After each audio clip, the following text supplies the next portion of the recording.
Michigan Out of Doors Online is brought to you in part by Mr. Muskie Charters, offering full-service guided fishing trips for walleye, muskie, bass, and sturgeon on Lake St. Clair and the Detroit and St. Clair rivers. Booking information is online at mrmuskiecharters.com. Hey everybody, welcome to Michigan Out of Doors, and thank you so much for joining us this week. We have got a brand new show, and what a great time of the year. It's hard to believe that next week is the start of the turkey season, and since we're going to be out chasing birds next week, we thought we'd bring you a really cool turkey hunt this week. Now, it is from the tail end of last year, but it is a brand new turkey hunt, never been seen. It's with a handgun, some up-close personal action. You won't want to miss that. We're also going to have part 2 in our 2-part series with the new DNR director, and on this week's show, we're going to talk about chronic wasting disease, baiting, doves, sandhills, and wolves. So lots of good stuff coming on this week's show. And if that wasn't enough, we're also going to have Jordan Brown take us out to do a little sucker spearing after dark. Lots of good stuff on this week's show. You stay tuned. I'm Jimmy Gretzinger. It's time for Michigan Out of Doors.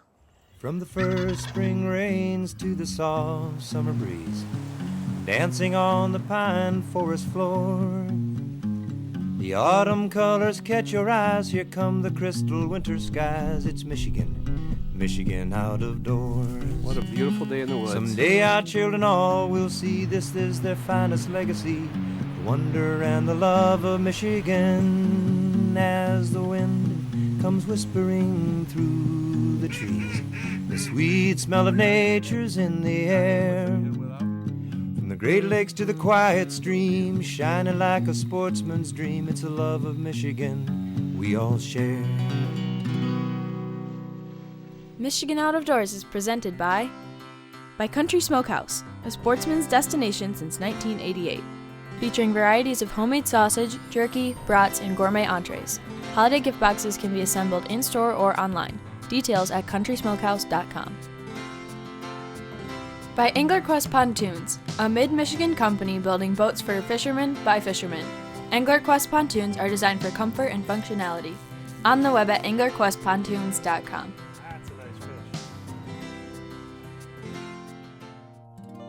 Soaking in the rich tradition of Michigan hunting for over 30 years. Vanguard is proud to sponsor our friends at Michigan Out of Doors TV.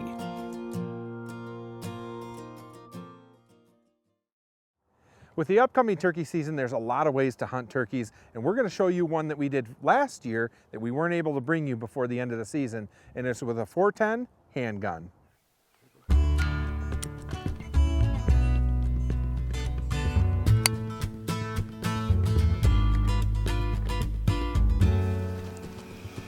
Oh, we got some birds gobbling already, real nice.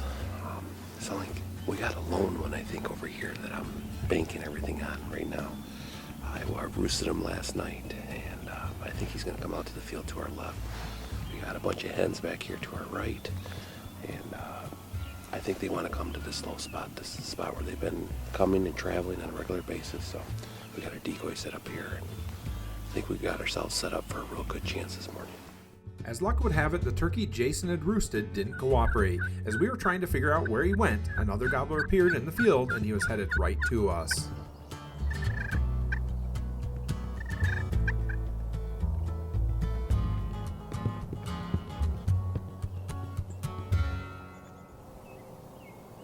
He's running right at us.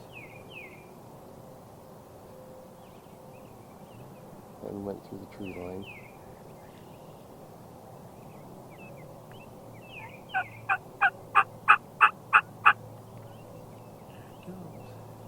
Somebody walked out up in the houses.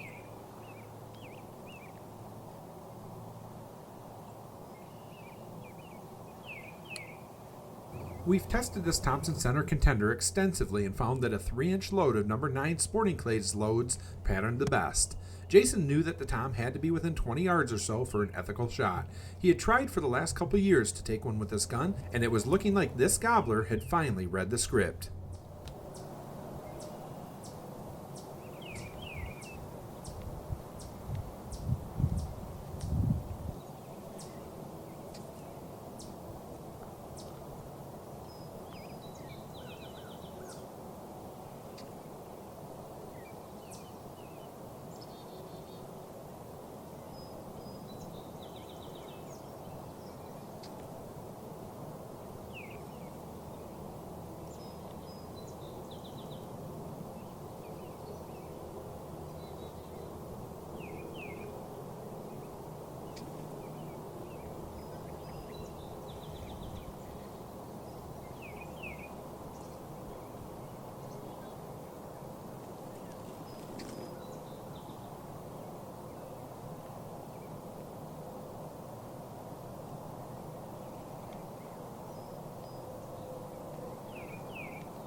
410 pistol, baby. Oh, not in a million years did I think he was going to come all the way across that field with 2 hen. Oh yes, got it done.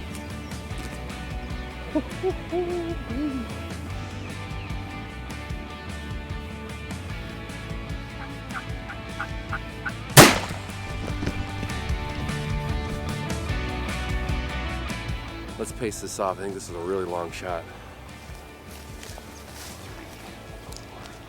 About 10 paces. Oh, let's look at this guy. Oh, yes. That is a nice beard. Like a close 10 inches right in there. It's a beauty. Good spurs, about 3/4 spurs. Oh, what a fun hunt. This is, it's been a bird my parents have been scouting for me. So we had to do a little bit of an army crawl back to our spot where we needed to sit, where we had our decoy set up. Got back into place. Another bird comes out right out of my parents' backyard, of course. But this big guy here, he pushes him off, and the hens turned our way, and then one busted right towards us hard. And he followed right in right after her, and he was gonna take out that jig. So what a fun hunt. Classic setup, perfect decoy setup, and he come in and put on the show for us. Quite the show too at that. Shot a few birds with a few different guns, shotgun, crossbow, compound bow. Really wanted to get one with a pistol. So tried it last year, wasn't successful, just couldn't get it done, couldn't get a bird in close enough. So once again, come out this year, put it up, and got her done this year, and got it done with some really good footage. And that's what the best part about the pistol is you really got to commit to a bird to make it come right in. 25 yards, and that's about all you want out of this gun, and I got him into 10, so it sealed the deal, and man, does it put a smack down at 10 yards. So much fun with the pistol. It was nice to see Jason finally notch his tag on a pistol turkey. It's quite an accomplishment to do something not many have here in Michigan's out of doors.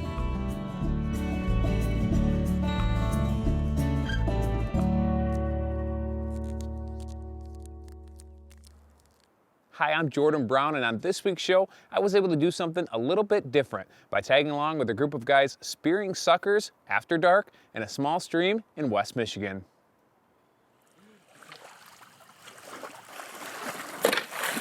There you go, that was a nice one. Woo! First of the night.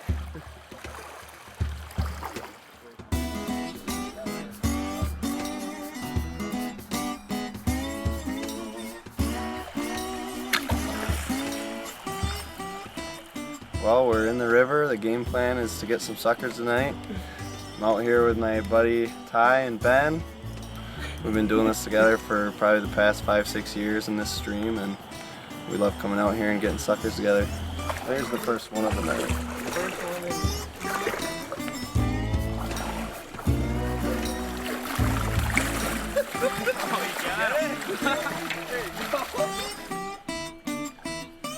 So yep, that's how we do it. And some of these nights we can get 100 of them in a night if it's really good. Just kind of getting started here. So we've been spearing here for over 5 years now, and it took a little bit of work to find some fish for tonight. This is a river that we've always kind of depended on. It's out in Holland, and the other streams we've just been getting some rain. It's been a little bit too high, and what we do is we get our lights on and we shine in the water, and we bring our stringers, and you'll see the fish swimming by, and they come in schools, and they usually school up in the rapids. And when they come down, we all in our line of about 3 people, and we spear them. The lights that we get, they're off Amazon, and they're 1,200 aluminums. You just look up rechargeable headlamp, and it'll be the first one that shows up. And we've been using these since we started sucker spearing 5 years ago, and they are the best lights out there. You need to get one of those. They're 25 bucks. And then these spears, they can be hard to find because they're this old-fashioned, and people just don't really make them anymore. You can't get them at Cabela's or most bait shops. You got to look on Amazon or eBay and try to find someone that's selling them, and you can get them. There you go. There we go.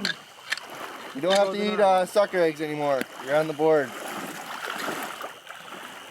like Ty said before, we've been out here for a long time. About 5 years together with the guys. We usually just get a bunch of guys together, whoever wants to go, and we just give them the spears. A lot of times they don't even have waders. You don't really need waders. If you're tough enough, you can just go in with just shorts or old jeans.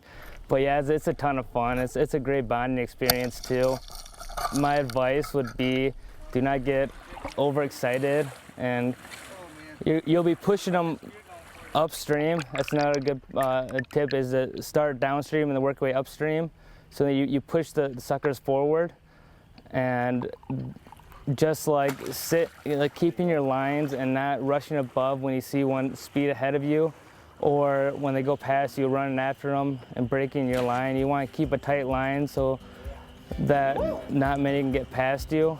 Although a lot of them did get past us tonight, but that that happens.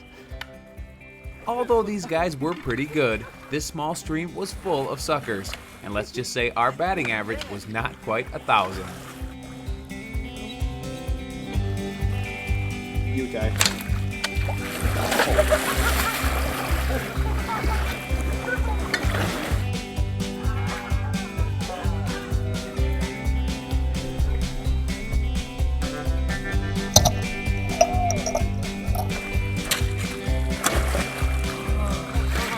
They're going to sit right in that hole. Oh! I hit a rock. No, it was right over it. I hit a rock before I hit the fish. There we go.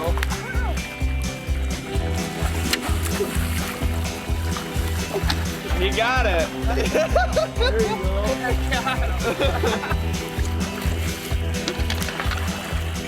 Third time's a charm. To be honest, we haven't really seen any guys our age doing it. You'll sometimes see some older guys in their mid-40s, 50s doing it with their kids, trying to get them into the lost art, but really, kids my age, you don't really see it anymore. And when we show up and show people the amount of fish that we speared, they don't even know that this is even a thing. Like, wait, you speared suckers? Like, we've had cops come down to the river and they're like, what are you doing? We're like, spearing suckers. I'm like, oh, is that illegal? I've never even heard of that before. Sucker spearing may not be as popular as it once was, but it's certainly not for lack of opportunity. There's plenty of places to go if you're willing to do a little scouting. Just make sure that you're spearing in a spot where it's legal to do so, and that you always identify the species of fish before attempting to spear. So far, I think we probably got 40 to 50 fish. It's been pretty steady. There's a lot of fish in here right now. A lot of times there's a lot of streams around here, and most of the streams you're not even allowed to spear in, so you got to really do your research and look for the streams that aren't just trout streams, because you're not allowed to spear in those. And while you're also spearing, you're going to see a lot of other species of fish like walleye and steelhead and pike, because all fish are coming up to spawn right now, and you just got to be really cautious on what you speared. Most of them are suckers, but you just got to keep a good eye out, good clean eye out, and make sure you don't spear other fish other than suckers. It's just a lot different than fishing with a rod and reel. I mean, you're in the water with a spear. It's like you don't, this is the only time of year you even get the chance to even spear a fish. Any other fish, it's illegal. So when you get a chance to spear a sucker, it's just like, it's just an adrenaline rush. It's just hectic and fast action, and that's what I like about it the most. There's nothing slow about it, that's for sure. We ended up with just over 75 suckers in a couple of hours. Sucker spearing is one of many springtime activities here in Michigan, and if you've never done it before, you might want to give it a try. Special thanks to Jacob, Tyler, and Ben for letting me tag along on a night of spearing here in West Michigan.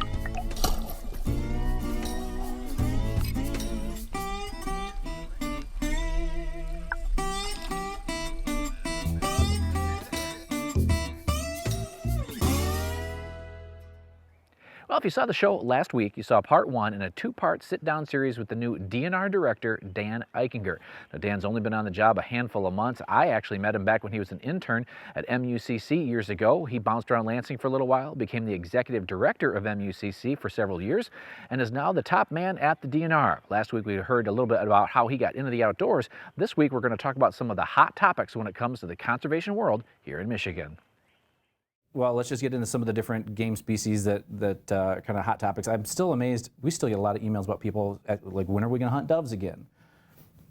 Give me a couple minutes on the dove situation. Is that, from what my understanding, that's off the table forever here in Michigan? Is that correct? Or For not? all intents and purposes, that's probably true. Okay. It would take an act of the legislature to make doves a game animal in Michigan. That's a precondition for establishing any kind of hunting season or anything like that. That's been attempted a couple of times in the past. A couple of different times over the last 30 years, they've tried to do that, and each one of those times it didn't stick for one reason or another. So I'd say probably for all intents and purposes, dove hunting is not at all in the near future for the state of Michigan, and probably not in the far off future either. Okay. Now, one critter that keeps coming up as we talk with some DNR folk, and people have asked us, what about sandhill cranes? Is that doable? Is that kind of maybe in the next few years? Is that on the table at all? Where are we at with sandhills? I don't really have a good answer for kind of where we are right now with sandhill cranes. That's also another one of those issues that's, what may theoretically be possible. It's theoretically possible to have a hunting season or go down the path, to creating or establishing a hunting season for sandhill cranes. Whether or not we would be able to durably go down that path, in other words, go down that path in a way that's where you end up, probably not. There are folks who have pretty strong feelings about that. Gotcha. So it's theoretically possible. Either the legislature could designate sandhill cranes as a game species. The commission could theoretically go down that path as well. But that would be a first step. And then because it's a migratory bird, there's a component of there that you have to get the Fish and Wildlife Service involved in that conversation. And as it is today, there really isn't any movement to go in that direction or pursue that right at the moment. So it's a possibility, but nothing that's pending soon. Okay. And you can't talk about game animals in Michigan without talking deer. Actually, what percentage of your day are you dealing with deer stuff? Like 140%. Well, you can't get a deer camp to decide or to agree on what you should do with deer. So let's just start with kind of the big one, CWD. Big deal, little deal, no deal. What do you think? It's a big deal. Yeah. It's a big deal. And it's a big deal for a lot of reasons. I mean, there's the, in my view, probably the most important part, which is, our hunting heritage in the state of Michigan is oriented primarily around whitetail deer hunting. True. So that's what we have at stake. That's what's at stake here is, the history in this state, the tradition in this state of whitetail deer hunting. On a more practical, or on a different scale or through a different lens, about 90% of our license sales are whitetail deer licenses. And maybe probably a lot of the folks who watch the show know that virtually all the dollars that we generate, all the revenue that we generate in the state that gets pointed towards fish and game conservation is done through the sale of hunting and fishing licenses or the excise taxes that you pay on the sporting arms and equipment. Yeah. So it's all primarily user-generated revenue. And if we lose that because we haven't been, serious about responding to chronic wasting disease, how we fund conservation going forward long-term is at stake as well. We're all really struggling with CWD. I know our hunters are really struggling with this because there are all these questions that we'd love to have answers to. I mean, I'd love to get the prescription pad out and say, just take 2 of these and call me in the morning. Yeah. And so we're in that kind of unenviable position where we're trying to learn about a disease and research a disease at the same time that we're trying to manage it. And it's tricky. It's really tricky. It's like trying to drive the car down the road and change the tire at the same time. It's just really hard to do. And so I totally understand and get why folks are struggling with it as well. And that runs the gamut from, is this a big deal? It's the biggest deal in the world, to, you're doing the right thing, you're doing the wrong thing. You're being overly cautious, you're being too cavalier. I mean, everybody I get, we hear that, and we're trying to do our best to identify the things that we can do to be the most protective of our resource going forward so that we preserve our whitetail deer hunting tradition here in the state of Michigan and make sure that we have a healthy that we've got healthy white-tailed deer populations here, and and that means that we're going to keep learning, and we're going to keep adapting and working through different management frameworks and regulatory structures and that kind of thing until we get to whatever the logical conclusion is there. So if we bring in, I don't know, if we see a dip in license sales of 10% this year because of that, and I know we can't narrow it down to just that, but is there a chance, and a lot of hunters have asked me this and probably have asked you, is there a chance that we could see baiting reinstated after this first season? Or is there a chance it could get overturned before the season even starts? It's possible. Baiting that's one of those method of take questions that the Natural Resources Commission ultimately has the authority for.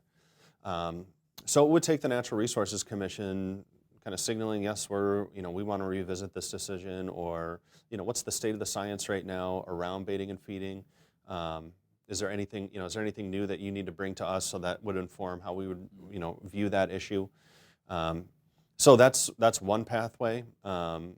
The other is, certainly the legislature may have some interest in doing something about baiting and feeding, and that's their prerogative to examine that and look if there's any statutory changes that they would pursue. I think there's some legislation that's been introduced to that effect. So those are all possibilities. Okay. One last critter question for you here: wolves. What's going on? It's so hard for me to keep track of when they're listed, when they're delisted, what list they're on. But I know there's a social carrying capacity up there where people just finally get fed up and take matters into their own hands, and we obviously don't want that to happen, but I think that is happening to a certain degree. What's your take on the whole wolf issue? Where are we at with that? So where we are right now, the U.S. Fish and Wildlife Service just released, I think on Friday, a proposed rulemaking to delist wolves across the lower 48. So in the past, what we've seen are we have a distinct population segment of wolves, which is a kind of a technical term for ESA, for the Endangered Species Act, but Western Great Lakes population, there's been an attempted delisting at that level before. Okay. This attempted delisting is for the lower 48. And the delisting then gives the department the ability to issue permits for those wolves to be taken out, or even enact another hunting season. Well, eventually that could happen. So the first thing that's got to happen is the proposed rulemaking is out. There's a public comment period that'll be open on that proposed rulemaking until May 14th. I mean, I think the case has pretty convincingly been made that wolves are a recovered animal here in the state of Michigan. That the purpose of the Endangered Species Act is to go in and intervene for a species that is, heading towards, real serious trouble about the long-term viability of that organism. I don't think those are words that we could use to characterize wolves in the state of Michigan. Special thanks to Dan and everyone that made this interview possible. I'm sure we'll be visiting down the road as more and more hot topics arise here in the state of Michigan. Hey everybody, thank you so much for watching Michigan Out of Doors this week. We sure do appreciate it. Lots of good stuff coming over the next couple of weeks here on Michigan Out of Doors. I was recently out doing a little walleye egg take with the DNR, also a hunter safety class, also tagged along on a national grouse dog trial. You won't want to miss that. Of course, we're going to have all the turkey season action from the next couple of weeks, so lots of good stuff. If you happen to miss anything, you can always check us out online at MichiganOutofDoorsTV.com. Full episodes of the show there. We're also on YouTube and lots of other social media platforms as well. Lots of good stuff coming over the next several weeks. If we don't see you in the woods or on the water, hopefully we'll see you right back here next week on your PBS station. Michigan Out of Doors is presented by Greenstone Farm Credit Services, making recreational land ownership possible across Michigan and northeast Wisconsin. Begin your land financing journey at one of Greenstone's 37 locations or greenstonefcs.com. By EOTech, a Michigan company, equipping law enforcement and sportsmen alike with quality optics, creating jobs for Michigan workers. On the web at eotechgear.com. By Pictured Rocks Boat Cruises of Munising, exploring Lake Superior's Pictured Rocks National Lakeshore. With its sandstone cliffs, caves, waterfalls, and lighthouses, Pictured Rocks Boat Cruises on the web at picturedrocks.com. Closed captioning provided by Randy's Hunting Center, serving Michigan as Ruger and Leupold's National Dealer of the Year, and inventor of Ruger's 450 Bushmaster rifle. When I want to